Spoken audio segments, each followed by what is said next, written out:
अस्सलाम वालेकुम। आज हम डिस्कस करेंगे अपना third chapter that is culture media. इसमें हम कल्चर मीडिया भी पढ़ेंगे एज वेल एज जो स्टेनिंग के मेथड यूज होते हैं फॉर स्टेनिंग ऑफ बैक्टीरिया उनको भी डिस्कस करेंगे। तो अब हम चलते हैं और डिस्कस करते हैं अपने कल्चर मीडियाज को। सबसे पहले जो ओल्ड टाइम में हमारे पास मीडियाज यूज होते थे उनमें नेचुरल मीडियाज होते थे।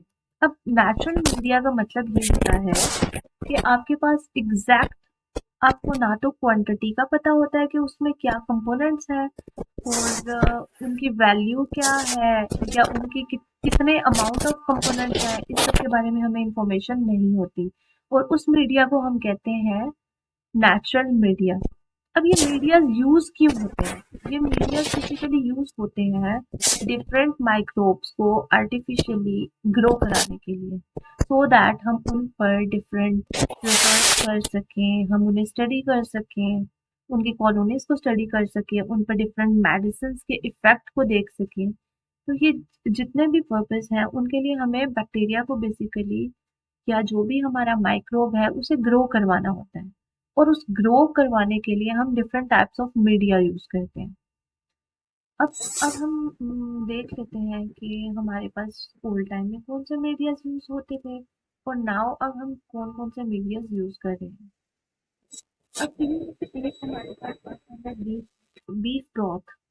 बीफ ब्रॉथ जो है हमारे पास जो हमारे डिसेंडेंट्स थे वो वो यूज किया करते थे, जिसमें हमारे पास पास्टर आ जाते हैं, कोच आ जाते हैं। ये माइक्रोबायोलॉजिस्ट हैं जिन्होंने स्टार्ट में जब ये स्टडी किया करते थे तो ये बीफ ब्रॉथ को यूज किया करते थे media for the cultivation of bacteria. आजकल हमारे पास क्या यूज होता है? आजकल हमारे पास most commonly nutrient agar media use किया जाता है। अब ये जो न्यूट्रिएंट एगर मीडिया है इसकी कंपोजिशन में हमारे पास वाटर होता है, बीफ एक्सट्रैक्ट होता है, पेप्टोन्स होते हैं। अब ये जो पेप्टोन्स है ये बेसिकली हमारे पास प्रोटीनियस नेचर के होते हैं जो कि हम प्लांट से भी लेते हैं और एनिमल से भी लेते हैं। सेकंड इसका जो मेन कंपोनेंट है वो है एगर। अब एगर का जो बेसिकली काम है वो है सॉलिडिफिकेशन का। ये एक कार्बोहाइड्रेट है और उसमें भी पॉलीसैकेराइड है जो कि हम लेते किससे हैं? मेरीन एल्गी से लेते हैं।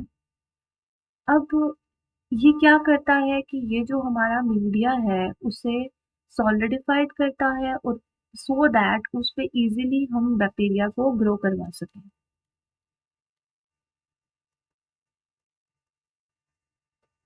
अच्छा, नेक्स्ट उसके बाद हमारे पास आता है वो आता है एनरिच मीडियम।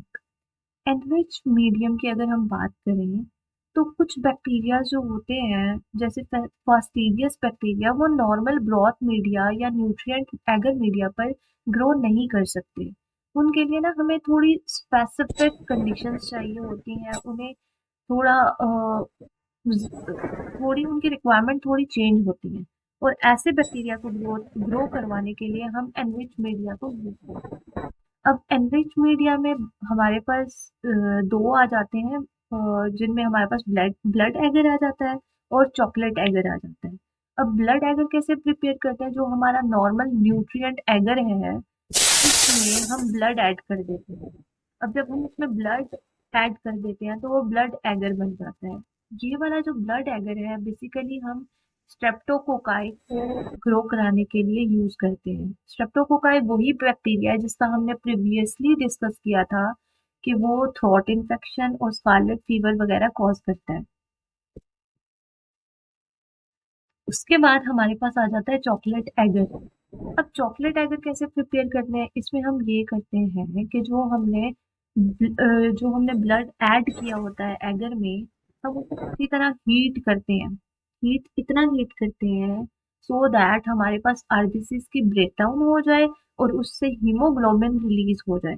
तो इसका हीटिंग की वजह से और हीमोग्लोबिन के रिलीज की वजह से इसका कलर थोड़ा सा ब्राउनिश शेड का चैरेट ब्राउन कलर का हो जाता है और इसकी चॉकलेट लाइक अपीयरेंस हो जाती है, इसीलिए हम इसे चॉकलेट एगर बोलते हैं। ये वाला जो मीडिया है ये निजेरिया जो निजेरिया मेनिनजाइटिस और निजेरिया गोनोरिया हमने पढ़ा था उसकी स्पीशी को ग्रो कराने के लिए हम ये यूज़ करते हैं। देन अगर हम देखें उसके बाद तो हमारे पास कुछ सेलेक्टिव मीडियाज़ आते हैं। अब सेलेक्टिव मीडियाज़ हम क्यों यूज़ करते हैं? सेलेक्टिव मीडियाज़ हम यूज़ करते हैं स्पेसिफिक टाइप ऑफ बैक्टीरिया को ग्रो कराने के लिए। जैसे अभी हमें सिर्फ जस्ट ग्राम पॉजिटिव बैक्टीरिया को ग्रो कराना है तो हम उसके लिए एक specific type of media use करेंगे। अगर हमें ग्राम नेगेटिव को ग्रो कराना है तो उसके लिए हम एक अलग टाइप ऑफ ये मीडिया यूज़ करेंगे। तो जो हम स्पेसिफिकली यूज़ करते हैं उसे हम बोलते हैं सेलेक्टिव मीडिया। अब इसमें सबसे पहला जो हमारे पास आ जाता है वो आता है मैनिटोल सॉल्ट एगर। अब ये जो मैनिटोल सॉल्ट एगर है इसमें बेसिकली मैनिटोल प्रेजेंट होती है जो कि एक क्या है कार्बोहाइड्रेट है। अब ये जो मैनिटोल शुगर है ये हम एगर में ऐड कर देते हैं और ये क्या करती है ये एक स्पेसिफिक टाइप ऑफ बैक्टीरिया ही इसे यूज करके फर्मेंट करता है जो कि है आपके स्टेफाइलोकोकाइज। ठीक है, तो स्टेफाइलोकोकाइज इस मैनिटोल पे बहुत अच्छी तरह से ग्रो करते हैं, जबकि जो दूसरे बैक्टीरियाज हैं उनकी ग्रोथ को ये क्या कर देता है, ये प्रिवेंट कर देता है due to the presence of high concentration of salts. तो इस तरह से हम सिर्फ स्टेफाइलोकोकाई को इससे इजीली क्या करा सकते हैं, इसको ग्रो करवा सकते हैं। सेकंड जो हमारे पास इसमें एग्जांपल है वो है इयोसिन मिथाइलिन ब्लू एगर की। अब ये जो इयोसिन मिथाइलिन ब्लू एगर है इसमें बेसिकली हम एगर मीडिया के अंदर अपना मिथाइलिन ब्लू और इयोसिन स्टेन ऐड कर देते हैं। जब ये हम ऐड करते हैं तो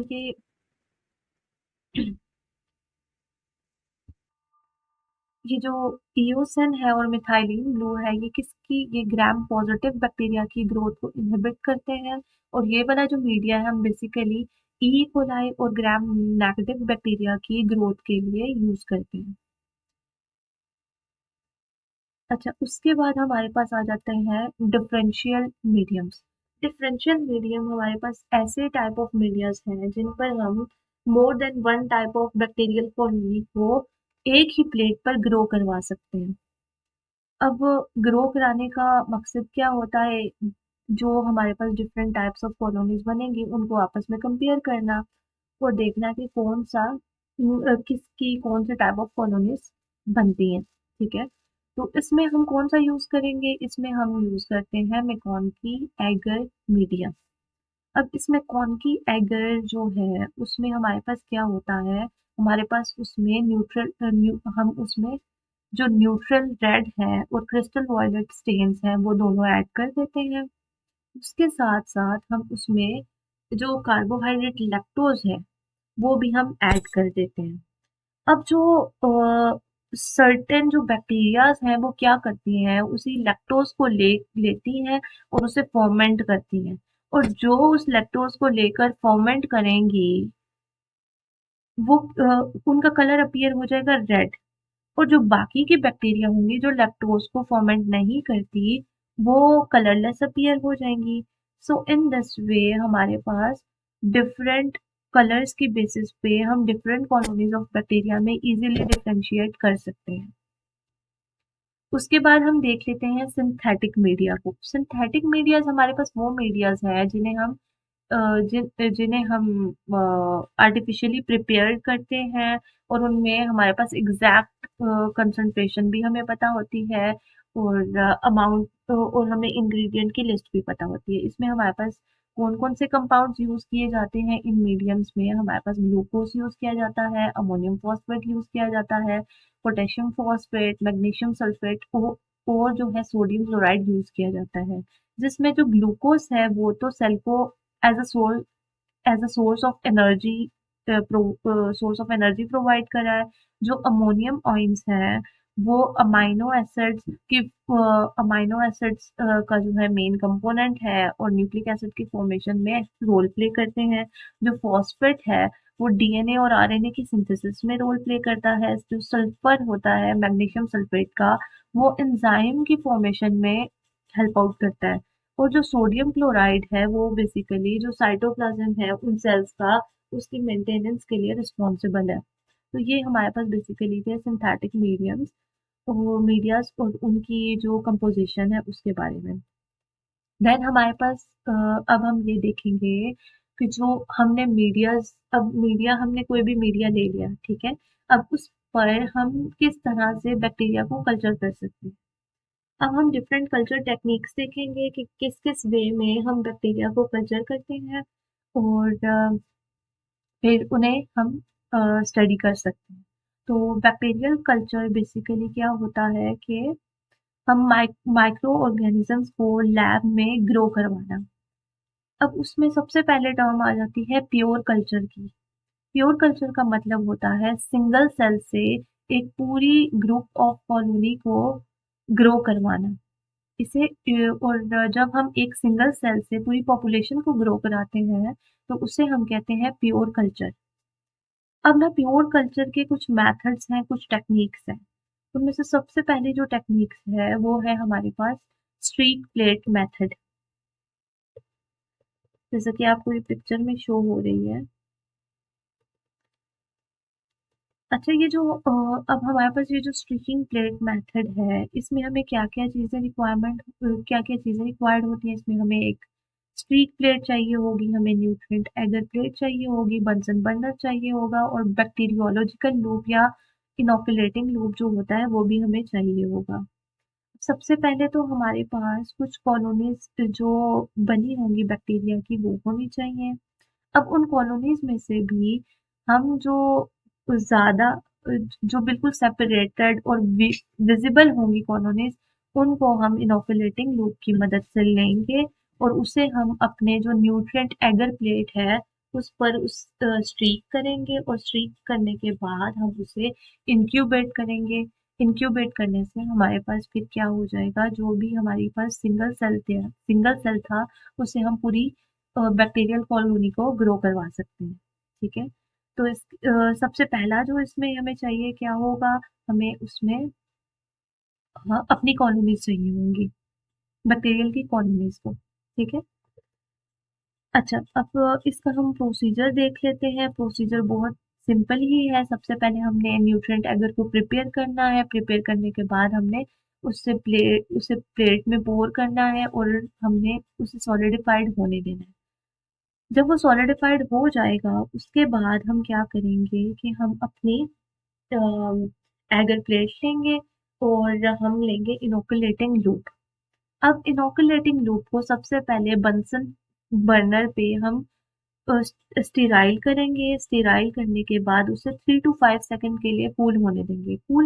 जब वो कूल हो जाएगा तब जो हमारे पास बैक्टीरियल कल्चर है उससे हम सर्टेन अमाउंट ऑफ कॉलोनी को पिक करेंगे। पिक करने के बाद अपनी प्लेट पर उससे स्ट्रीक कर देंगे।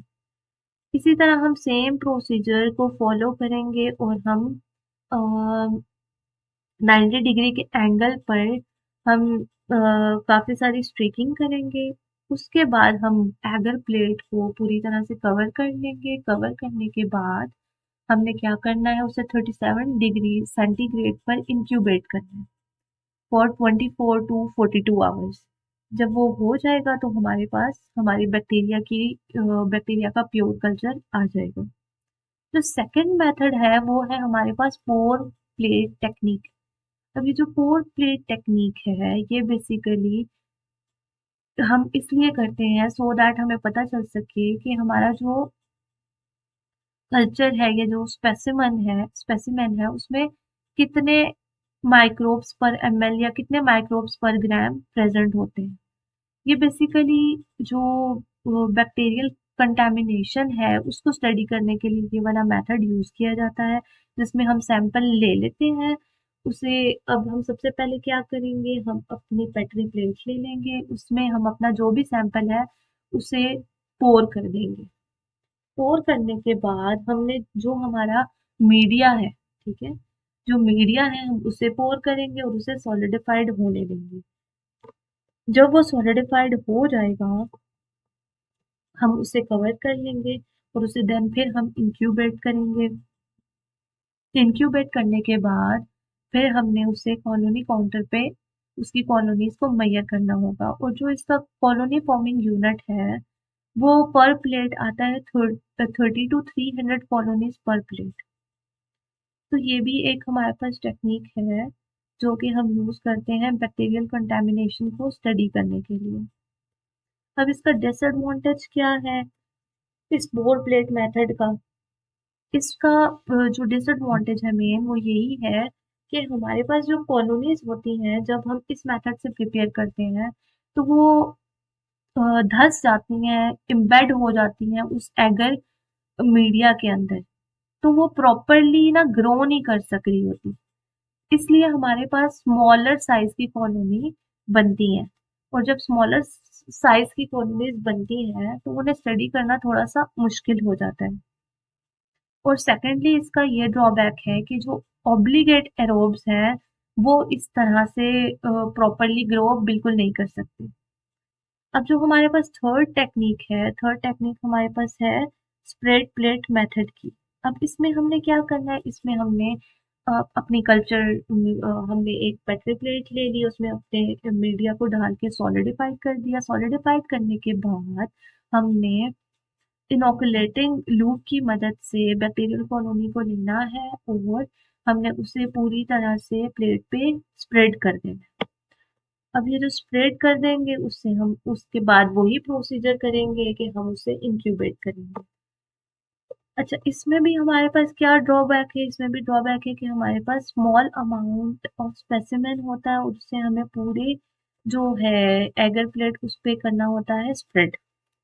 और एडवांटेज इसका क्या है कि हमारे पास equipment, minimal amount of equipment हमें रिक्वायर्ड होता है इस प्रोसीजर में। उसके बाद हमारे पास आ जाता है एनरिचमेंट कल्चर टेक्निक। ये टेक्निक हम कब यूज करेंगे? ये टेक्निक हम तब यूज करते हैं जब हमारे पास जो बैक्टीरिया या जो ऑर्गेनिज्म हमें चाहिए वो उसकी स्लो ग्रोथ है as compare to other species. तो उस केस में फिर हम एनरिचमेंट कल्चर टेक्निक यूज करते हैं। इसके बिल्कुल ऑपोजिट हमारे पास एक दूसरी टेक्निक आती है जिसे हम कहते हैं सीरियल डाइल्यूशन टेक्निक। ये हम तभी यूज करते हैं जब हमें कोई ऐसा ऑर्गेनिज्म चाहिए होता है, उसकी स्टडी करनी होती है जो कि बहुत ज्यादा जल्दी ग्रो करते हैं। अब इसमें हम क्या करते हैं, हम फिर उस जो हमारा ऑर्गेनिज्म होता है उसे हम डाइल्यूट करते हैं और उसकी डाइल्यूशन प्रिपेयर करते हैं। अब जो हमारे पास डाइल्यूशंस आती हैं फिर उनके थ्रू हम क्या करते हैं, हम आइदर हम उसे प्लेट पे पोर भी कर सकते हैं और हम उसे डायरेक्टली स्ट्रीक मेथड से भी कर सकते हैं। उसे हम ग्रो करवाते हैं मीडिया पे और देन हम उसे स्टडी करते हैं। जो हमारी सिक्स्थ और लास्ट टेक्निक है आपके कोर्स की वो है सिंगल सेल आइसोलेशन टेक्निक। अब ये जो सिंगल सेल आइसोलेशन टेक्निक है इसमें हम बेसिकली माइक्रो मैनिपुलेटर यूज करते हैं।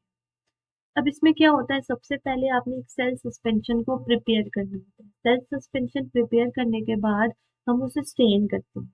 जब वो स्टेन हो जाता है फिर उसके बाद हम एक माइक्रो मैनिपुलेटर यूज करते हैं और माइक्रोस्कोप यूज करते हैं। अब ये करता क्या है कि एक ड्रॉप हमारे पास अपीयर होता है, उस ड्रॉप में होते हैं सेल। अब उस ड्रॉप में से हम माइक्रोस्कोप की हेल्प से स्पेसिफिक जो भी हमें सेल चाहिए उसको हम पिक कर लेते हैं और उसे फिर अपनी जो भी हमारे पास मीडिया है उस पर ग्रो करवाते हैं। इस टेक्निक को बेसिकली हम कहते हैं माइक्रो मैनिपुलेटर टेक्निक और सिंगल सेल आइसोलेशन टेक्निक। अब इसमें जो ड्रॉप प्रोड्यूस किया जाता है वो with the help of laser beam किया जाता है और उसमें हमारे पास जो डिफ्लेक्शन आती है, डिफ्लेक्शन की मदद से पॉजिटिव और जो नेगेटिव जो चार्जेस के मॉलिक्यूल्स हैं उनको बेसिकली सेपरेट कर दिया जाता है। और इसका एक ये भी ड्रॉबैक है कि आपको स्किल्ड ऑपरेटर चाहिए होते हैं और ये वाली जो टेक्निक है ये बहुत ही जब हम स्पेशलाइज स्टडी करते हैं देन ही ये यूज करते हैं। अच्छा, अभी तक हमने मीडियाज को डिस्कस किया है और हमने साथ में ही हमने उनके आइसोलेशन टेक्निक्स को डिस्कस किया है। नेक्स्ट लेक्चर जो होगा उसमें हम स्टेनिंग टेक्निक्स को डिस्कस करेंगे।